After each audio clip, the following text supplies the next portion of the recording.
하나님 말씀 구약성경 레위기 5장 14절부터 레위기 6장 7절까지의 말씀입니다.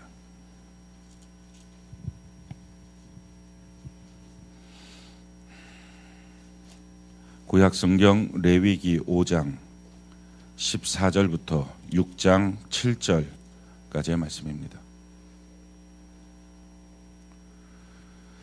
레위기 5장 14절부터 6장 7절까지의 말씀입니다. 교독합시다. 제가 14절, 여러분들이 15절, 그렇게 해서 6장 7절까지 교독을 합시다. 여호와께서 모세에게 말씀하여 이르시되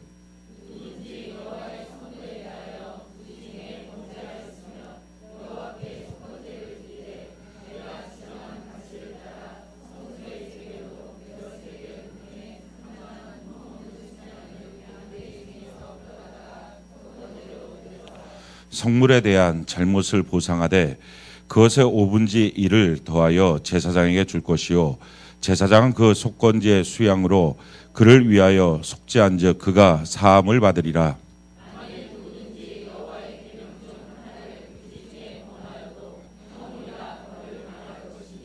그는 내가 지정한 가치대로 양떼 중 흠없는 수양을 속전 제물로 제사장에게로 가져갈 것이요 제사장은 그가 부지 중에 범죄한 허물을 위하여 속죄한즉 그가 사함을 받으리라.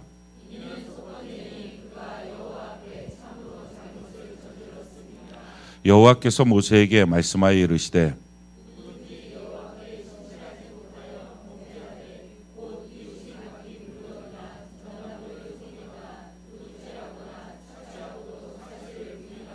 남의 잃은 물건을 주고도 사실을 부인하여 거짓 맹세하는 등 사람이 이 모든 일 중에 하나라도 행하여 범죄하면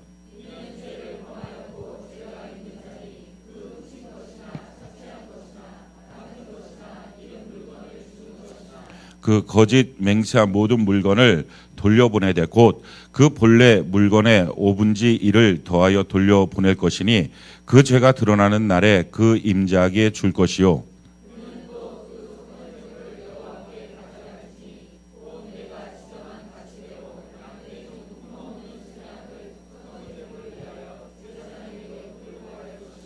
제사장은 여호와 앞에서 그를 위하여 속죄한즉 그는 무슨 허물이든지 사함을 받으리라. 아멘. 우리 옆분들에게 하나님이 당신과 함께 하십니다. 이렇게 같이 한번 인사합시다. 할렐루야. 오늘 속건제에 대해서 같이 말씀의 은혜를 나누게 될 것입니다. 우리가 예배에 대해서 지금 레위기를 통하여 배우고 있습니다. 번제, 소제, 화목제, 속죄제, 속건제 이 5가지 예배가 있는데 이 5가지 제사를 통하여 우리가 어떻게 하나님 앞에 예배를 드릴 때 하나님이 그것을 연락하시는지에 대해서 우리가 배우고 있습니다. 번제를 통해서 우리가 깨닫게 되는 것은 예배는 자기 부인이다라는 것입니다. 우리 신앙생활에 가장 중요한 한 가지를 꼽으라면 나를 부인하는 것, 이게 신앙생활입니다. 예수님은 100, 나는 0. 할렐루야. 아멘이십니까? 그래서 항상 예수님은 100, 나는 0. 나라고 하는 존재의 퍼센테이지가 올라갈 때마다 결국 시험에 듭니다. 나라고 하는 존재의 퍼센테이지가 올라가면 예수님을 배울 수가 없습니다. 내 기준으로 무엇인가를 판단합니다. 그러나 내 기준이라고 하는 것 자체가 결국은 나의 죄성입니다. 그 죄성 때문에 지옥 가는 거거든요. 그래서 이 나의 기준, 나의 취향, 나의 감정, 나의 지식, 나의 상식 이것을 믿고 살다가 이대로 살면 안 되겠다. 이것이 내 마음과 내 육체가 원하는 대로 사는 것이고 세상 풍조대로 불순종의 악한 영에 따라서 살게 되는 것인데 이것대로 살 수가 없다. 이것은 본질상 진노의 자녀의 삶이다. 라는 것을 깨닫고 하나님의 은혜 가운데 깨닫고 그 은혜 속에서 이제 예수님께서 나의 죄를 위해서 대신 죽으셨다는 것을 믿음으로 예수님이 나의 인생의 주인이 되어달라고 이제 내가 내 감정 내 생각대로 살지 않고 주님 뜻대로 살겠습니다. 할렐루야. 이렇게 고백하는 삶이 구원의 삶이고 이것을 표준하고 나타나는 상징적인 모습이 바로 침례입니다. 그래서 구원받은 삶이라고 하는 말은 다른 말로 말하면 나라고 하는 존재를 이제 죄인으로 인정하고 전적인 타락한 존재로 인정하고 나는 0, 예수님은 100. 할렐루야. 그래서 그 예수님을 내가 배워야 된다. 그래서 예배도 배우고 기도도 배우고 신앙도 배우고 내 인생이 어떻게 설계되었는지 내 인생을 향한 계획과 뜻이 뭔지도 나는 배워야 하겠다라는 것. 이것이 신앙생활입니다. 성경은 이와 같이 말합니다. 마태복음 16장 24절에 이에 예수께서 제자들에게 이르시되 누구든지 어느 사람 다 마찬가지라는 거예요. 누구든지 나를 따라오려거든. 예수님 따라가려면 신앙생활은 예수님 따라가는 건데 예수님 따라가려거든 자기를 부인하고 자기 십자가를 지고 나를 따를 것이니라. 이게 예수님이 우리에게 공통으로 주신 명령입니다. 나 자신을 부인하는 것. 고린도서 10장 5절에 보면 하나님 아는 것을 대적하여 높아진 것을 다 무너뜨리고 모든 생각을 사로잡아 그리스도에게 복종하게 하니 모든 생각을 사로잡아 높아진 모든 생각을 사로잡아 우리 예수님께 복종하는 은혜가 있기를 바랍니다. 신앙생활 할 때 예배 드릴 때도 마찬가지입니다. 말씀을 들을 때 사람이 갖고 있는 자기의 주관이 있죠. 그동안 어떤 사람 신앙생활을 했으면 신앙생활에 자기가 스타일이 있을 것입니다. 또 살았던 자기의 상식이 있을 것입니다. 기준이 있을 거예요. 말씀을 듣다 보면 그런 것들이 아멘 하고 받아들일 때도 있지만 그런데 어떤 때는 이해가 안 되고 왜 저러지? 라고 생각할 때가 있을 것입니다. 자, 그럴 때 어떻게 하느냐? 그 마음을 갖고 왜 저러지? 라고 판단하면 결국은 그 판단하는 것 때문에 자기가 원망 불평하고 자기의 기준을 정당화시키는 죄악에 빠지게 됩니다. 이것이 습관이 됩니다. 그래서 그렇게 하면 안 되고 사도행전 17장에 보면 베레아 사람이 등장합니다. 이 베레아 사람들은 성경에 보면 더 너그러워. 이걸 영어 성경으로 보면 젠틀맨이라고 말합니다. 성경 안에서 예의 바른 성도의 특징이 뭐냐? 젠틀맨 같은 성도의 특징이 뭐냐? 그들은 하나님의 말씀을 들을 때에 간절한 마음으로 듣고 할렐루야. 간절한 마음으로 듣고 난 다음에 그 말씀을 들을 때 내가 갖고 있던 주관, 내가 갖고 있던 생각, 내가 갖고 있던 어떤 신앙적 스타일, 내가 전에 교회를 섬길 때 이렇게 섬겼는데 이렇게 지식을 들었는데 라고 했던 모든 것들 다 내려놓고 그냥 간절한 마음으로 말씀을 받고 거기서 끝나면 안 되고 집에 가서 자기가 갖고 있는 의문점들이 있을 거 아니에요. 왜 그렇게 말씀하시지? 내가 좀 이해가 안 되는 부분들이 있는데 라고 하는 것을 성경을 정말 그런가요? 깊이 상고했다 하는 것입니다. 이게 신앙생활이에요. 그러니까 신앙생활은 기준이 뭐냐? 성경이에요. 하나님의 말씀을 받을 때 내가 불편하고 내가 좀 안 좋다라고 할 때는 그건 내 기준이거든요. 근데 대부분의 내 기준들은 성경을 몰라서 생기는 기준들이거든요. 그러니까 성경을 몰라서 생기는 내 기준 때문에 판단하면 판단하는 버릇, 습관이 생겨요. 그것이 결국 내 인생을 마귀에게 틈을 주는 인생으로 살게 만듭니다. 그래서 그러면 안 되고 간절한 마음으로 무조건 말씀을 받는 거예요. 데살로니가전서 2장 13절에 하나님의 말씀을 전할 때 그것은 하나님의 말씀을 그냥 전하는 게 아니라 사람의 말이 아니라 사람의 견해가 아니라 하나님의 말씀이다. 할렐루야. 그래서 하나님의 말씀으로 받는 것입니다. 그런데 하나님의 말씀으로 받고 난 다음에 성경을 보라는 거예요. 그러니까 목사님의 기준도 성경, 여러분의 기준도 성경, 우리의 삶의 기준도 성경. 아멘이십니까? 이게 성경이 캐논이에요. 정경이에요. 이게 잘하고요. 모든 것을 판단할 기준이 어디 있냐? 이게 성경이에요. 그래서 내가 전에 알고 있던 성경적 지식 다 소용없어요. 내가 전에 갖고 있던 교회 생활의 습관 다 소용없어요. 내가 전에 살았던 삶의 상식 다 소용없어요. 지금 나의 감정 다 소용없어요. 오직 성경을 캐논, 기준으로 삼아서 하나님의 말씀을 배우고 익히는 은혜가 있기를 바랍니다. 이럴 때 가장 중요한 게 뭐라고요? 하나님 100, 나는 빵. 그러니까 나라고 하는 존재의 가능성을 제로로 놓을 때 그때부터 신앙생활에 속도가 있습니다. 예배가 뭐냐? 예배는 자기 부인이다. 오늘 우리가 하나님 앞에서 드려지는 제물처럼 우리 자신이 죽는 은혜가 있기를 바랍니다. 자, 그때부터 두 번째 예배의 단계에 들어갑니다. 그게 소제예요. 소제라는 것은 하나님 앞에 선물로 드리는 거예요. 내가 죽어야 그 다음부터 하나님 앞에 선물이 돼요. 하나님이 어떻게 하면 기뻐하실까? 하나님이 어떻게 하면 좋아하실까? 이게 예배예요. 그래서 예배 시간에 어떻게 하면 하나님이 기뻐하실까? 예배의 실패의 특징이 뭡니까? 어떻게 하면 내가 좋을까? 어떻게 하면 내가 좋아서 내가 뭔가를 얻어갈까? 어떻게 하면 내 지식을 뭔가 채울까?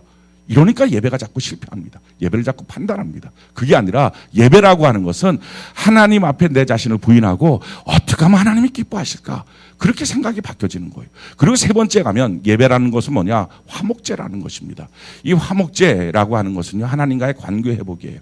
우리가 세상을 살다 보면 세상으로 빠져나가고 타락하고 또 우리가 세상의 상식대로 무너질 때 있습니다. 그럴 때 예배가 있으면 하나님께로 다시 돌아올 수 있어요. 그러니까 관계 회복이라고 하는 것은 복원력이에요. 그래서 습관적으로 계속 규칙적으로 예배를 드리는 사람은요, 신앙이 견고해요. 복원력이 있어요. 근데 예배가 뜨문 자기 마음대로 감정대로 왔다 갔다 하면 신앙의 복원력이 상실돼요. 그래서 세상으로 한번 나가면 한없이 나가는 거예요. 예배는 복원력이다. 그래서 예배는 규칙적으로 하나님 앞에 드려야 된다. 또 예배라고 하는 건 뭐냐? 속죄제의 의미를 통해서 예수님의 피로 뿌려지는 것이다. 오늘 이 시간 주님의 피 우리에게 뿌려진 줄로 믿습니다. 그래서 예수님을 의지하고 예수님께 나갈 수 있습니다. 이렇게 피가 뿌려지고 나면 어떤 일들이 생기냐? 우리가 깨끗해지죠. 이 깨끗하다라고 하는 성경적 용어가 정결이라고 하는 거예요. 이 정결이라고 하는 것은요, 거룩이라고 하는 것의 전 단계예요. 오늘 이 거룩이랑 속견제에 대해서 그 연관성돼서 말씀을 드리길 원하는데, 이 거룩이라고 하는 것은 참 중요합니다. 왜냐하면 하나님이 우리를 부르신 목적은 우리의 거룩함이에요. 우리가 거룩하게 되기 위해서 하나님이 우리를 불러주신 거예요. 성경이 이와 같이 말합니다. 레위기 11장 45절에 보면 나는 너희의 하나님이 되려고 너희를 애굽 땅에서 인도하여 낸 여호와라. 내가 거룩하니 너희도 거룩할지어다. 우리 하나님께서 하나님을 거룩하니 우리 보고도 거룩해야 된다라고 말씀하십니다. 베드로전서 1장 15절에 보면 오직 너희를 부르신 거룩한 이처럼 너희도 모든 행실에 거룩한 자가 되라. 성경은 우리에게 끊임없이 거룩한 자가 돼야 된다라고 말씀합니다. 자, 그럼 이 거룩이라고 하는 단어가 뭡니까? 거룩이라고 하는 말의 뜻은요, 하나님 앞에 구별되어서 하나님 앞에 드려지는 것. 이게 거룩이에요. 하나님 앞에 드리려고 구별해서 하나님 앞에 드리는 것. 이게 거룩이에요. 자, 그러니까 이 거룩의 관점에서 우리가 모든 것들을 세 가지 단계로 볼 수 있어요. 부정한 것, 정결한 것, 거룩한 것. 부정한 것, 정결한 것, 거룩한 것. 이걸 오늘 여러분들이 잘 아셔야 신앙생활이 성경에 대해서 깨달음이 굉장히 커집니다. 그러니까 거룩이라고 하는 관점에서 보면 부정, 정결, 거룩 이렇게 돼 있거든요. 자, 땅을 놓고 보면 이방 땅은 부정한 땅이에요.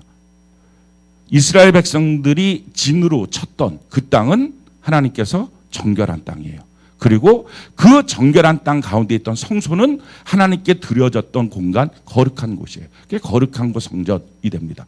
이스라엘 백성들이 전쟁을 나가요. 전쟁을 나가서 이방인과 싸우고 옵니다. 싸우고 오면 그냥 진으로 들어오지 못해요. 왜? 그들과 싸우면서 부정해졌어요. 그러니까 부정한 그들이 정결한 곳으로 못 들어오고 정결 예식을 취해야 됩니다. 그래갖고 붉은 암송아지를 죽인 그 죄를 갖다 뿌려서 정결케 하고 그렇게 들어오는 거예요. 그리고 하나님 앞에 아침 저녁으로 제사를 드림으로 거룩하게 되고 그 거룩이 흘러넘쳐서 이스라엘 땅을 하나님의 거룩한 땅으로 바꿔가는 거예요. 자, 짐승도 마찬가지죠. 부정한 짐승이 있어요. 이 부정한 짐승 쪽이 갈라지고 책임질을 하는 것은 정결한 것이나 그러나 이렇게 하지 않는 것은 부정한 것이다. 우리가 레위기를 보면 정결한 음식, 정결한 짐승, 정결한 거, 이런 거 나오고 부정한 것들이 나오거든요. 부정한 것들은 뭐냐, 돼지 같은 거, 조금 갈라져서나 되새김질 안 하는 것, 뱀 같은 거, 비늘이 없는 거, 곤충 중에서도 발이 여러 개 있는 거, 진해, 이런 것들은 다 부정한 거예요. 근데 부정한 거 말고 정결한 게 있어요. 소, 양, 염소, 이런 하나님께 제물로 드리는 정결한 거예요. 근데 이 정결한 게 다 거룩한 건 아니에요. 여기 있는 것 중에서 하나님께 드려질 때 거룩한 제물이 돼요. 할렐루야. 그러니까 이 세 가지 단계로 모든 게 나눠지는 거예요. 돈도 마찬가지예요. 우리가 돈을 타락된 방법으로 벌 수 있어요. 거짓말하면서 벌 수 있어요. 이건 부정한 돈이에요. 그런데 하나님 앞에서 우리가 깨끗한 마음으로 바른 방법으로 돈을 벌 수 있어요. 정결한 돈이에요. 근데 정결한 돈이라고 해서 그게 좋은 게 아니고요. 이 정결한 돈이 하나님 앞에 헌금으로 드려질 때 할렐루야. 이게 거룩한 예물이 되는 거예요. 거룩한 예물이 돼야 나머지 갖고 있는 소유가 하나님 앞에서 그 거룩의 영향을 받아서 다 거룩한 것 이게 돼요. 자, 거룩이 왜 중요하냐? 거룩하면 하나님이 동행하여 주시고 거룩하면 하나님이 복줄 근거가 되는 거예요. 사람들과의 시간도 마찬가지예요. 시간도. 우리가 함부로 쓰는 시간이 있어요. 죄 지면서 쓰는 시간, 부정한 시간이에요. 이젠 그렇게 살면 안 되겠다. 깨끗하게 살자, 바르게 살자 하고 열심히 성실하게 직장생활도 하고 가정생활도 해요. 그럼 정결한 시간이 돼요. 근데 정결한 시간이라고 하나님이 거기에 거주하시는 게 아니죠. 이 시간을 하나님께 드리는 거예요. 이 드리는 시간이 뭐예요? 이게 예배 시간이에요. 할렐루야. 예배 시간이 되면 이게 거룩한 시간이 되고 주일날도 마찬가지예요. 평일이 있는데 그 평일을 함부로 죄 지면 쓴 것, 이게 부정한 것. 그 평일을 그래도 나름대로 정결하게 열심히 산 것, 이게 정결한 것. 그런데 이 정결한 것 갖고는 안 돼요. 거룩한 주일을 정해서 하나님 앞에 드려질 때 할렐루야. 그때 이게 거룩한 날이 되는 거예요. 거룩한 날이 내게 있어야 나머지 날들이 거룩의 영향을 받고 거룩해지는 거예요. 나머지 날이 거룩한 복을 받을 수 있는 거예요. 아멘이십니까? 그게 성경이 뭐라고 말하느냐? 에스겔 20장 12절. 한번 우리 같이 한번 읽어볼까요? 에스겔 20장 12절. 같이 한 목소리 시작. 또 내가 그들을 거룩하게 하는 여호와인 줄 알려고 내 안식일을 주어 그들과 나 사이에 표징을 삼았노라. 거룩하게 하는 것이 무엇이냐? 이걸 가르쳐주기 위해서 안식일을 주었다. 주일날을 주었다. 이것으로 표징을 삼은 것이다. 그래서 하나님 앞에서 부정하게 살았던 것이 아니라 이제는 정결하게 살자, 깨끗하게 살자라고 결심하는 것만 갖고는 안 되고 여기서 거룩한 날을 정해서 거룩한 시간에 하나님께 나올 때 할렐루야. 그럴 때 하나님 앞에 그 날이 거룩한 날이 되고 거룩한 날이 돼야 거룩이 뭐예요? 하나님께 구별하여 드린 것. 그 하나님께 드려야 하나님 그걸 받으시고 그때부터 하나님이 거기에 거하시고 할렐루야. 하나님이 동행하시는 역사가 나타나는 거예요. 그래서 거룩이 있느냐 이게 너무 중요한 거예요. 자, 우리 부부생활도 마찬가지입니다. 부부생활도 부정하고 타락하게 부부생활할 수 있어요. 딴짓하면서 그러다가 이러면 안 되지, 깨끗하게 해야지 하고 자기 아내 자기 남편만 사랑하고 섬기면서 참 아름답고 행복한 가정을 이룰 수 있어요. 이걸 뭐라 그래요? 정결한 부부. 근데 정결한 부부에 하나님의 복이 오는 게 아니에요. 자, 이 정결한 부부에서 한 걸음 더 나가서 뭐가 돼야 됩니까? 거룩한 부부가 돼야 돼요. 그래서 성경은 뭐라고 말하느냐? 데살로니가전서 4장 4절에 보면 각각 거룩함과 존귀함으로 자기 아내 대할 줄 알고. 아내를 대하는데 어떻게 대하라고요? 정결함으로만이 아니라 거룩함과 존귀함을 갖고 대해야 된다. 남편 대할 때도 마찬가지죠. 거룩함이 뭐예요? 하나님께 구별하여 드려지는 것. 할렐루야. 그러니까 아내를 볼 때 뭐라고 생각해야 돼요? 그냥 사랑스러운 내 아내가 아니라 하나님이 내게 주신 선물, 하나님이 나와 더불어 하나님의 뜻을 이루도록 주신 하나님 안에서의 거룩한 공동체, 그렇게 보기 시작하면서 하나님의 비전을 바라봐야 그 가정에 하나님의 복이 임한다는 것입니다. 그러기에 거룩이라고 하는 것은 너무 중요해요. 인간관계도 마찬가지예요. 인간관계도 부정한 인간관계 있어요. 사기치고 못된 짓 하고 이용해 먹으려고 그러고 이런 나쁜 인간관계가 있습니다. 자, 이 나쁜 인간관계에서 이러면 안 되겠지. 내가 이제 바르게 인간관계를 맺어야지. 그래갖고 정말 사랑하고 정말 섬겨주고 정말 좋은 인간관계를 맺을 수 있어요. 자, 그러면 다 됐다고 생각해요. 근데 이게 인본주의예요. 여기서 끝나면은 아무런 하나님의 임재가 없어요. 거기서 한 걸음 더 나가서 뭘 해야 돼요? 거룩함의 관계가 돼야 돼요. 성경은 이와 같이 말합니다. 히브리서 12장 14절. 우리 같이 한번 한 목소리 한번 읽어볼까요? 히브리서 12장 14절. 같이 한 목소리 시작.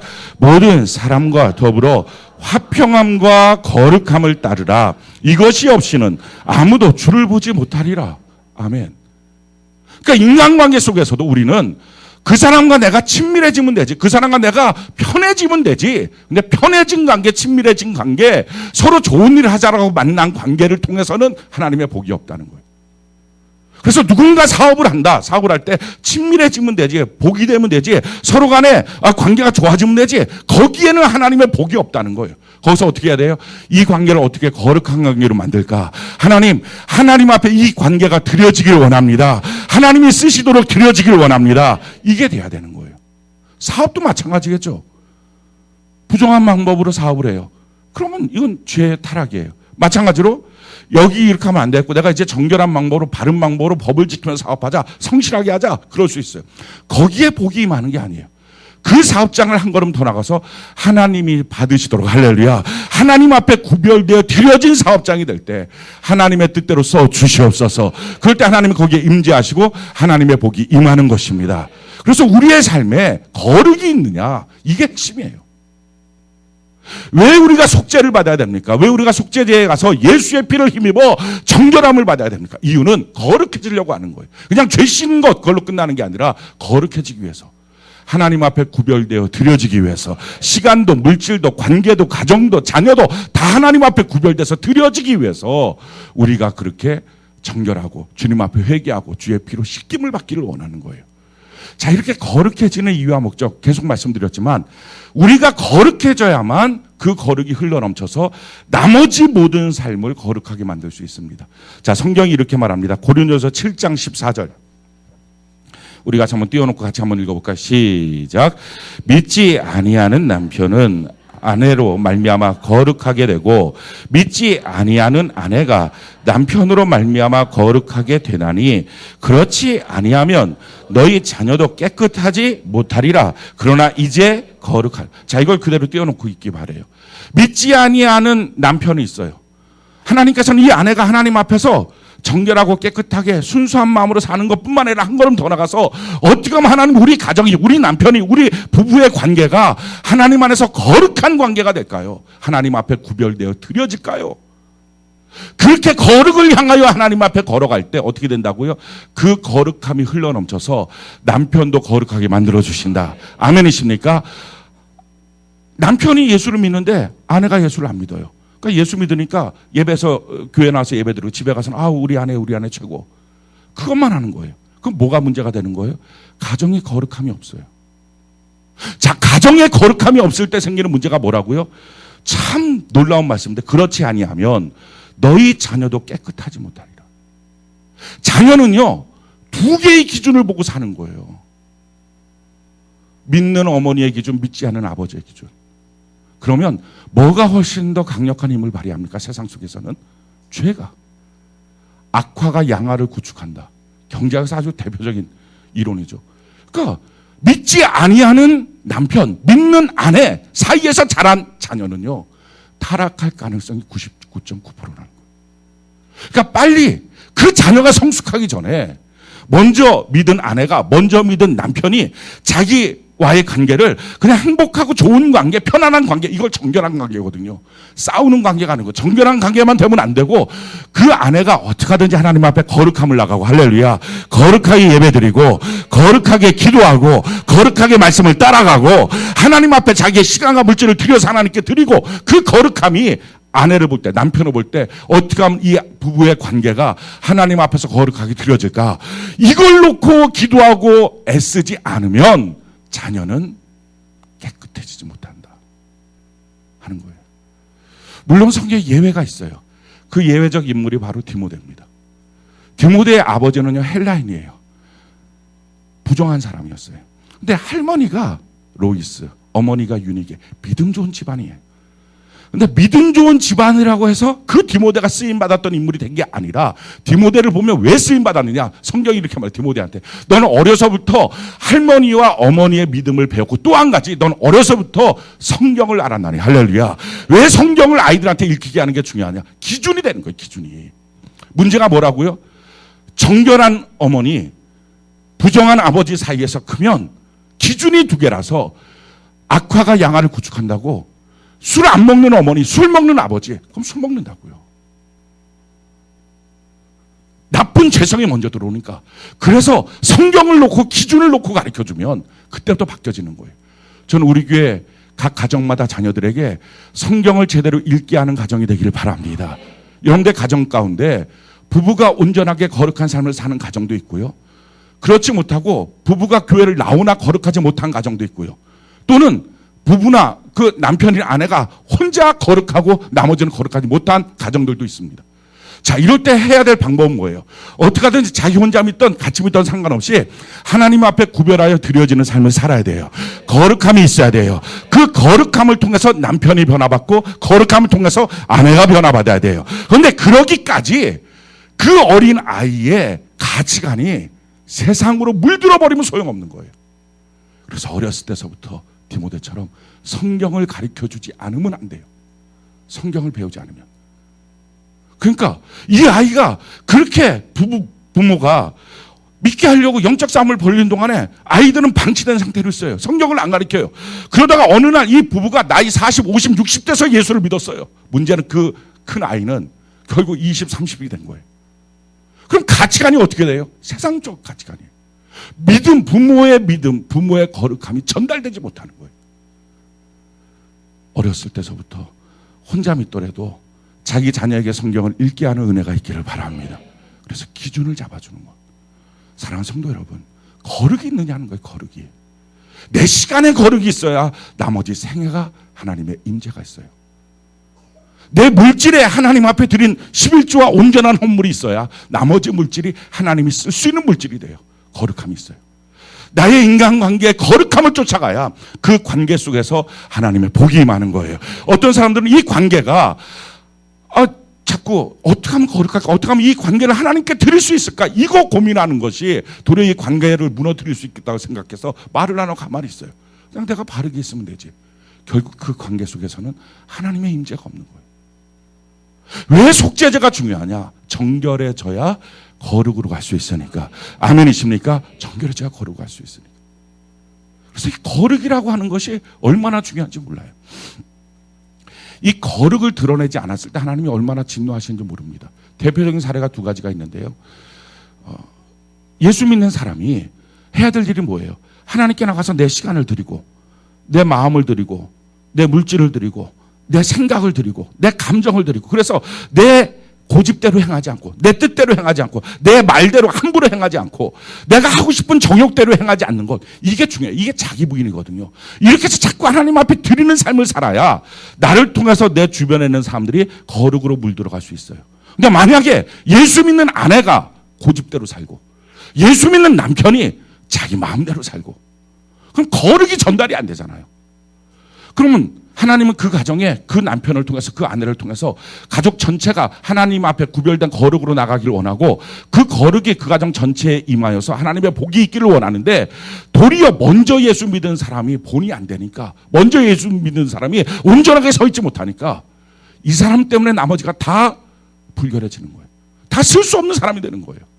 그래서 이렇게 먼저 믿었는데 하나님 앞에 가까이에 있는데 제대로 하지 못하는 사람을 향해서는요, 하나님이 극단적으로 진노하십니다.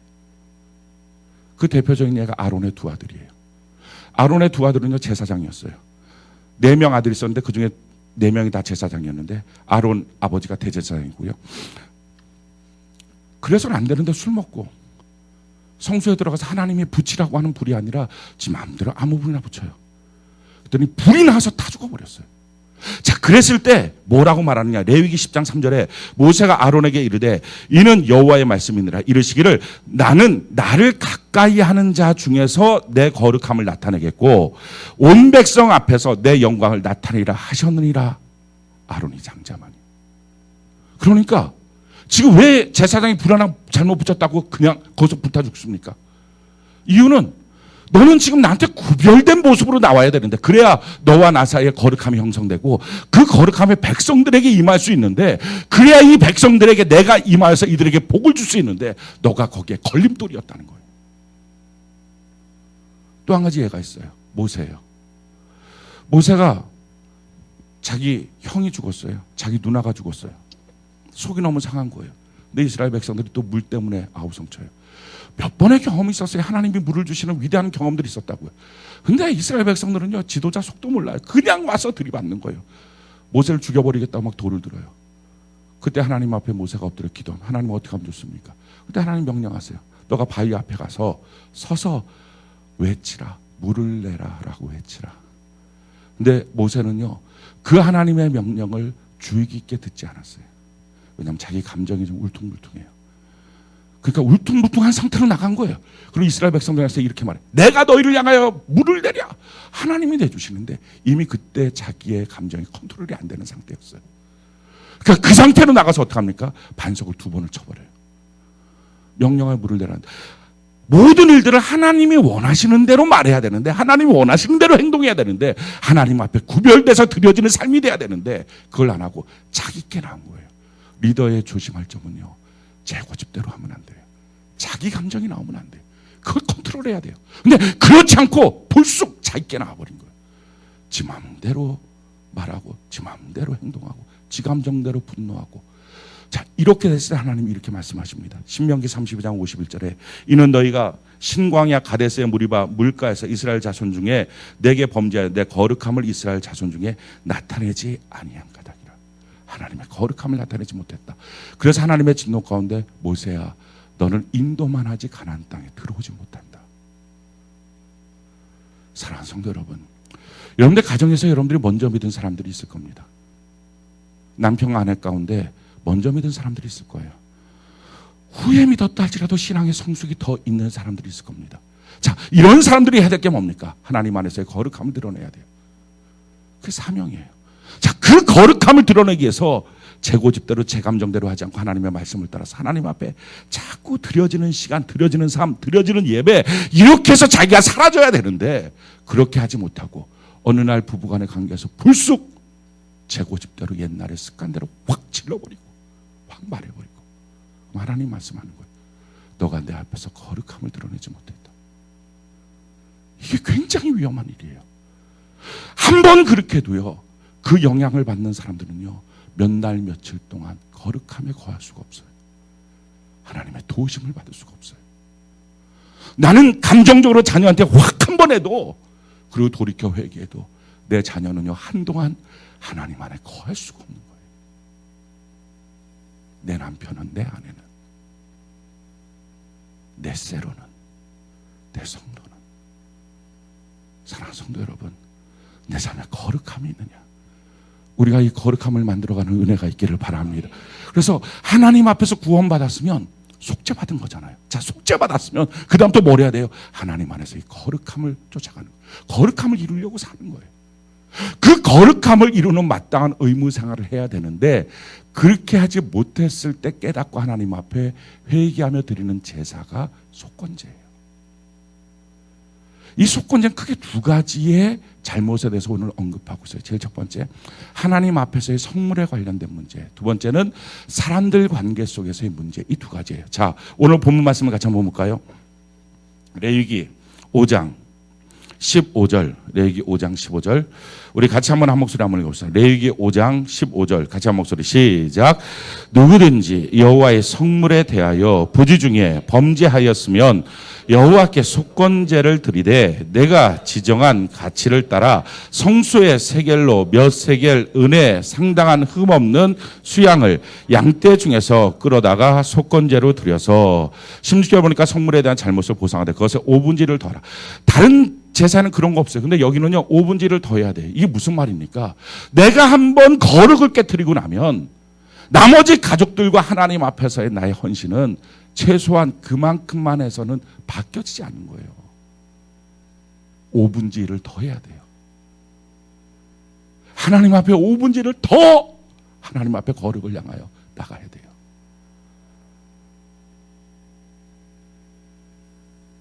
아내와의 관계 속에서도 거룩을 깨뜨리고 나면요, 나 혼자 바뀌었으니 아멘 난 됐어요. 그거 갖고 안 돼요. 내가 5분지를 더하는 헌신과 수고가 없으면 거룩이 회복이 안 돼요. 자녀와의 관계도 마찬가지고, 세론과의 관계도 마찬가지고, 성도들과의 관계도 마찬가지고, 하나님께 드려야 될 성물에 대한 관계도 마찬가지고. 내가 11조에 대해서 거룩을 무너뜨렸어요. 하나님 앞에 11조를 온전히 드려야, 구별해서 드리는 물질이 있어야 거룩이 있는데, 그게 거룩한 예물인데, 그 거룩한 예물이 내 삶의 모든 물질을 거룩하게 만들어서 하나님의 복이 임하게 되게 하는데, 이걸 못하고 나면 다음 달에 11조 드리면 되지 뭐. 그게 아니고 그 11조 못 드린 것 때문에 하나님 앞에 더 간절하고 애절함으로 5분지를 더 드리는 심정과 마음으로 하나님 앞에 드려야 돼요. 주일 성수 하나 못한 것, 예배 시간 한 번 빠진 것, 그냥 뭐 다음번에 또 드리면 되지. 그 마음 갖고서는요, 영구히 회복이 안 돼요. 어떻게 하든지 하나님 앞에 내 이 거룩의 관계를 회복하리라고 5분지를 더하는 심정이 아니고선, 그 열심이 아니고선 회복이 안 되는 거예요. 여러분들 느꼈을 겁니다. 예배 드리다 예배를 빠져요. 다시 한번 예배 나오는 게 너무 힘들어요. 근데 그 예배를 나오려면 어떻게 해야 돼요? 평상시 예배 나오는 것보다 5분질의 열정과 그 마음에 헌신이 더 있지 않으면 안 되는 거예요. 그게. 성경이 11조를 왜 그렇게 중요하게 여기느냐? 이스라엘 백성들이 복을 못 받아요. 또는 이스라엘 백성들이 어떻게 하면 복 받습니까? 하나님의 대답이 간단했어요. 너 하나님께 마땅히 드려야 될 예물 드리지 않으니까 그런 거야. 다른 말로 바꾸면 뭐예요? 너의 물질 가운데 거룩이 없어. 지금 그 얘기예요. 우린 내가 깨끗한 방법으로 벌어서 깨끗한 방법으로 쓰면 하나님의 도우심을 받을 거다 생각해요. 문제는 그게 아니라 부정, 정결, 그 다음에 거룩이 있어야 나머지 삶에 다 하나님의 거룩하신 하나님이, 하나님은 정결하신 하나님이 아니거든요. 거룩하신 하나님이 거룩의 통로로 임재하시고 다스려 주는데, 물질에 거룩이 없으니까 하나님이 그 물질을 쓸 수가 없는 거예요. 드려진 물질이 있어야 하나님이 그 물질을 사용하셔서 복을 주시는데, 그래서 성경이 이렇게 말해요. 말라기 3장 8절로 10절에 보니까 한번 우리 같이 한번 읽어볼까요? 말라기 3장 8절 같이 한번 읽어봅시다. 시작. 사람이 어찌 하나님의 것을 도둑질하겠느냐. 그러나 너희는 나의 것을 도둑질하고도 말하기를 우리가 어떻게 주의 것을 도둑질하였나이까 하는도다. 이는 곧 11조와 봉헌. 우리 11조만 자꾸 생각하는데 그게 아니라 하나님께 드리는 봉헌물도 마찬가지예요. 하나님께 드려야지 그랬다가 그냥 여유가 안 되니까 다음번에 드릴까. 이런 것들 다. 자, 그랬을 때 어떻게 합니까? 9절, 10절 같이 읽어봅시다. 시작. 너희 곧 온 나라가 나의 것을 도둑질하였으므로 너희가 저주를 받아라. 자, 문제가 뭐예요? 그 물질에 거룩이 없는 거예요. 그러니까 거룩이 없으니까 세속이 틈타고 지켜줄 물질이 아닌 거예요. 만군의 여호와가 이르노라 너희 온전한 11절 창고에 들여 나의 집에 양식이 있게 하고 그것으로 나를 시험하여 내가 한우문을 열고 너희에게 복을 쌓을 곳이 없도록 붙지 않아 보라 하고 그 말씀 이어서 또 무슨 말씀이 있습니까? 내가 너한테 복을 주는데 너의 땅을 아름답게 할 것이고 너희 열매가 기한 전에 절대 떨어지지 않게 하리라. 무슨 말이에요? 보호해 주겠다라는 거예요. 그런데 거룩이 없으니까 보호받을 물질이 없는 거예요. 마찬가지예요. 이스라엘 백성이 가나안 땅 정복전을 벌이는데 실패했던 전쟁이 한 가지 있어요. 아이성 전투입니다. 자, 아이성 전투가 왜 실패했습니까? 우리가 아는 것처럼 원래 여리고성의 모든 재물은 모든 사람들 다 하나님께 바쳐진 거예요. 그래서 누구든지 그거 손대지 마라. 다 하나님께 드려야 된다. 그랬어요. 근데 아간이 등장해서 거기 보니까 외투가 좋아요. 신할산 외투, 금 몇 개, 은 몇 개 덩어리 갖고 숨겨놨어요. 자기 장막에다. 그러니까 하나님께 바쳐야 될 것, 거룩이 없어진 거예요. 그 순간에. 이스라엘 백성들의 힘은 뭐예요? 전쟁의 승리가 뭐예요? 거룩이었다고요. 이 거룩을 만들기 위해서 뭘 한 거예요? 할례를 받았던 거예요. 길가에서. 그들이 요단강을 건너와서 길갈에서 하나님의 뜻대로 내가 이제 하나님의 뜻대로 살겠습니다 하고 온 백성이 할례를 함으로 그 적진 앞에서 할례를 함으로 하나님 앞에 바쳐진 인생이 됐어요. 거룩이 된 거예요. 근데 그 거룩 때문에 여리고를 무너뜨렸는데 여리고에 들어가서 바쳐진 물건을 아간이 가져버리니까 그 백성의 거룩이 깨져버린 거예요. 거룩이 깨지니까 이길 힘이 없어요. 사랑하는 성도 여러분, 왜 세상에서 실패합니까?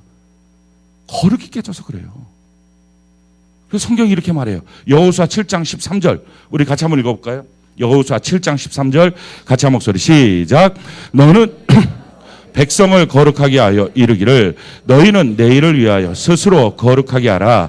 이스라엘의 하나님 여호와의 말씀에 이스라엘아 너희 가운데 온전히 바친 물건이 있나니 너희가 그 온전히 바친 물건을 너희 가운데서 제하기까지는 내 원수들 앞에 능히 맞서지 못하리라.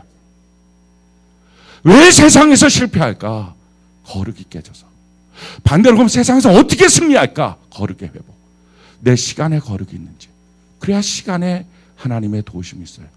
내 물질에 거룩이 있는지, 내 가정에 거룩이 있는지, 나의 자녀와의 관계 속에 거룩이 있는지, 나의 교회 생활에 거룩이 있는지, 하나님 앞에 구별되어 바쳐진 것이 있는지. 그게 어느 순간에 무너지니까요, 인생이 다 무너지고 마는 거예요. 하나님이 도와주실 게 없는 거예요. 또 하나의 속건제에 대해서 오늘 성경이 우리에게 가르쳐주는 것은 사랑과의 관계입니다.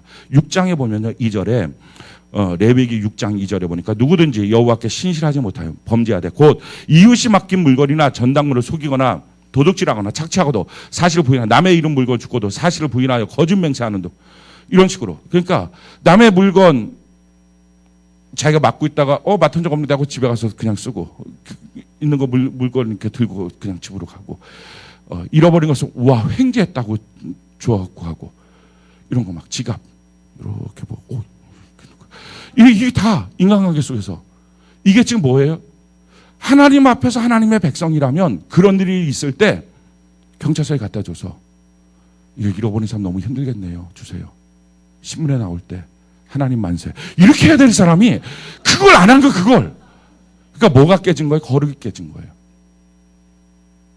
그러니까 물건 받아놓고 안 돌려주거나 돈 꿔서 안 돌려주거나 이런 거 하지 말라고요.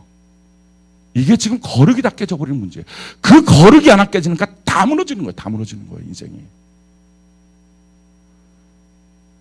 삭개오가 있어요.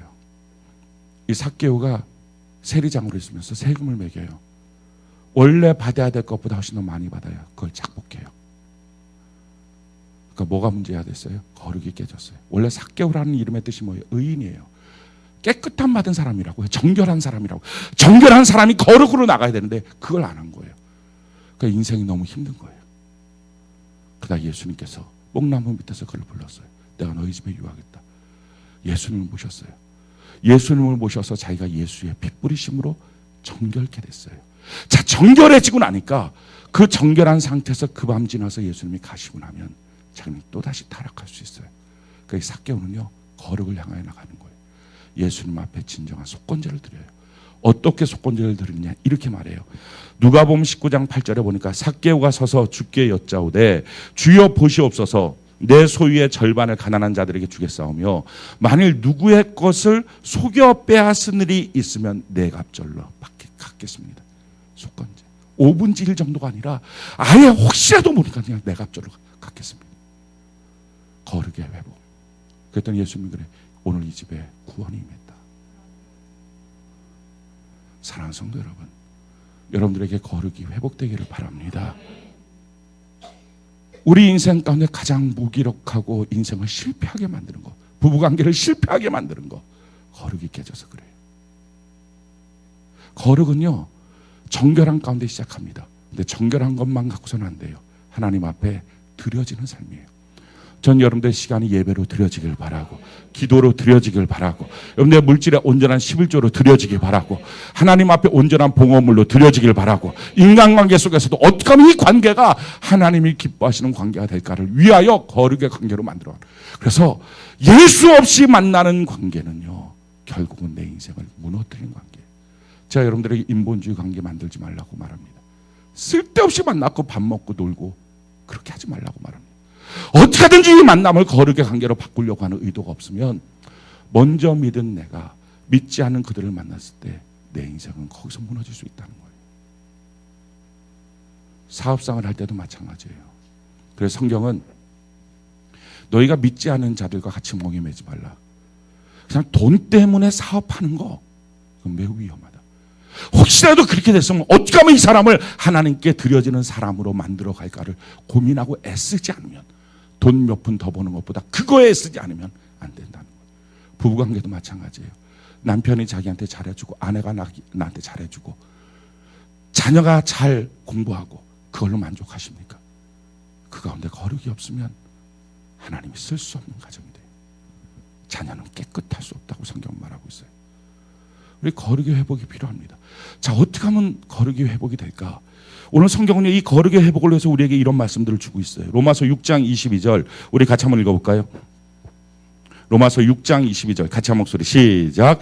그러나 이제는 너희가 죄로부터 해방되고 하나님께 종이 되어 거룩함에 이르는 열매를 맺었으니 그 마지막은 영생.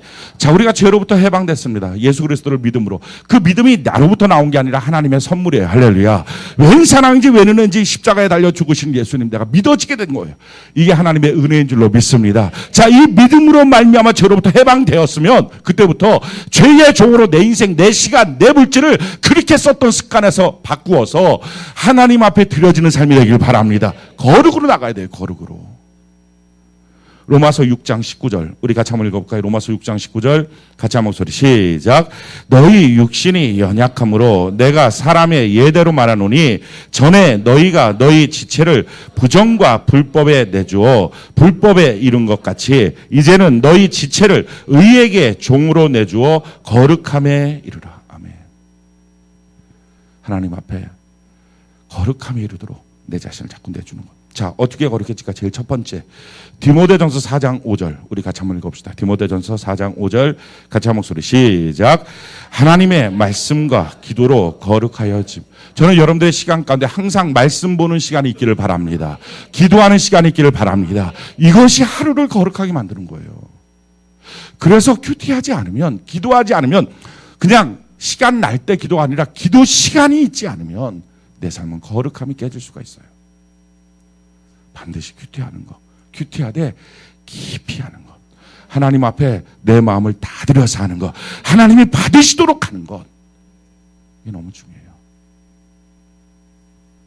그래서 온전하게 규칙적으로 습관적으로 말씀과 기도를 붙잡는 것, 이것이 거룩해집니다. 두 번째, 에베소 4장 22절로 24절 우리가 한번 읽어볼까? 시작. 너희는 유혹의 욕심을 따라 썩어져가는 구습을 따르는 옛사람을 벗어버리고 오직 너희의 심령이 새롭게 되어 하나님을 따라 의와 진리의 거룩함으로 지으심을 받은 새 사람을 입으라. 예전에 살았던 옛사람의 습관대로 살지 말고 우리 마음이 먼저 새로워져서 우리 마음이 하나님 앞에 드려지는 삶을 살아야 되겠다 고백하고 의와 진리의 거룩함으로 지으심을 받은 새 사람을 자꾸 습관이 바뀌어야 돼요. 삶의 라이프 스타일이 바뀌어야 돼요. 시간 없어서 예배 못 드리는 사람이 있습니까? 제가 목회하면서 지금까지 깨달은 건 한 명도 없어요. 시간을 안 내서 못 드리는 거예요. 우선순위를 어디에 뒀냐에 따라서 결정돼요. 하나님 앞에 내 라이프 스타일을 어떻게 바꾸느냐, 내 태도를 어떻게 바꾸느냐, 내가 얼마나 하나님 앞에 굉장한 거룩한 백성으로 살기 위하여 그 거룩에 대해서 내 목숨을 걸고 있느냐, 여기에 따라서 신앙은 달라져요. 예배 시간도 마찬가지겠죠. 내가 하나님 앞에 이 시간 드려지는 시간이 돼야 되겠다 하면 자세가 달라질 거예요. 마음의 태도가 달라질 거예요. 근데 그게 없이 예배를 드리면 그냥 형식적 습관적인 예배가 됩니다. 내 삶에 거룩함이 있느냐. 그래서 자꾸 예수의 옷으로 갈아입는 은혜가 있기를 바랍니다. 세 번째, 디모데전서 2장 8절 우리 같이 한번 읽어볼까요? 디모데전서 2장 8절 같이 한번 목소리 시작. 그러므로 각 처에서 남자들이 분노와 다툼이 없이 거룩한 손을 들어 기도하기를 원한다. 주로 남자들이 많이 화를 냅니다. 분노합니다. 그렇다고 해서 여자들이 화를 안 내는 것은 아닙니다. 그렇기 때문에 중요한 것은요, 우리 마음속에 분노와 다툼이 일어날 때 뭘 해야 된다고요? 그것을 그치고 거룩한 손을 들고 하나님께 기도하는 시간으로 빨리 거룩을 회복해야 된다. 자기 감정이 가는 대로 놔두면 안 된다. 계속 가게 하면 안 된다는 거예요. 멈춰서게 해야 된다. 사랑하는 성도 여러분, 여러분들의 거룩을 깨뜨리려고 하는 수많은 마귀의 도전들 앞에 멈춰서는 은혜가 있기를 바랍니다. 로마서 12장 1절 우리 같이 한번 읽어볼까요? 로마서 12장 1절 같이 한 목소리 시작. 그러므로 하나님의 모든 자비하심으로 너희를 권하노니 너희 몸을 하나님이 기뻐하시는 거룩한 산 제물로 드리라. 이는 너희가 드릴 영적 예배. 하나님 앞에 예배를 통하여 우리가 거룩해집니다. 하나님 앞에 예배 시간을 드리는 것, 예배의 장소로 나오는 것 중요합니다. 그런데 그렇게 드릴 때 어떻게 되느냐? 내 몸을 하나님이 기뻐하시는, 하나님이 어떻게 하면 기뻐하실까? 하나님 앞에 소재처럼 선물처럼 드리는 거룩한 산 제물로, 제물 내가 죽는 것으로 그렇게 번제처럼 드리는 거룩함으로 하나님께 나가야 된다. 오늘 이 시간도 마찬가지예요. 우리 예배가 하나님 앞에 기뻐하시는 거룩한 산 제물이 되는 은혜가 있기를 바랍니다. 성경에 보면요, 정결해야 거룩해지고 거룩히 하나님이 쓰십니다. 예외적인 사람이 한 명 있어요. 그 사람은 바로 삼손이에요. 이 삼손은요, 나실인으로 세워졌어요. 근데 나실인으로 세워져서 하나님 앞에 정결하게 살면서 거룩한 사사로 살도록 되어 있는 게 하나님이 그를 향한 계획이었어요. 설계였어요. 근데 이 사람이 그걸 깨버려요. 그래서 부정해져요. 그래서 부정한 사람들과 어울리고 가서 부정한 자리에서 술 먹고 부정한 자리에 있어요. 그 부정한 자리에 있으면서도 여전히 하나님이 쓰는 거룩한 사사의 역할을 합니다. 힘도 있었어요. 근데 우리가 그 끝을 알아요. 결국은 정결함을 유지하지 못할 때 그 부정함은 그의 거룩까지 깨버리고 말았어요. 그래서 눈이 뽑히고 연자맷돌 돌리는 사람으로 전락하고 말았어요. 당분간은 정결이 깨져도 하나님이 쓸 수 있는 사람이 돼요. 거룩이 깨져도 하나님이 쓰는 사람처럼 보여요. 그런데 정결함과 거룩함을 어느 순간 놓치고 마면 결국은 쓸 수 없는 사람이 돼요. 쓸 수 없는 가정이 돼요. 내가 하나님 앞에 온전한 의무를 다하는 것, 당분간은 행복할 수 있어요. 당분간은 쓸 돈이 있을 수 있어요. 그러나 정결과 거룩이 깨지고 나면 결국은 못 쓸 사람이 되고 말아요. 우리가 하나님 앞에 예배가 뭐냐? 내가 거룩에 대한 결단을 하는 것. 아멘 합시다. 거룩에 대한 결단을 하는 것, 예배예요. 내 인생을 하나님 앞에 정결하게 나를 바꾸어가고 부정한 것들과 구별하고 그리고 하나님 앞에 드려지는 인생을 살아야 되겠다. 이 결심.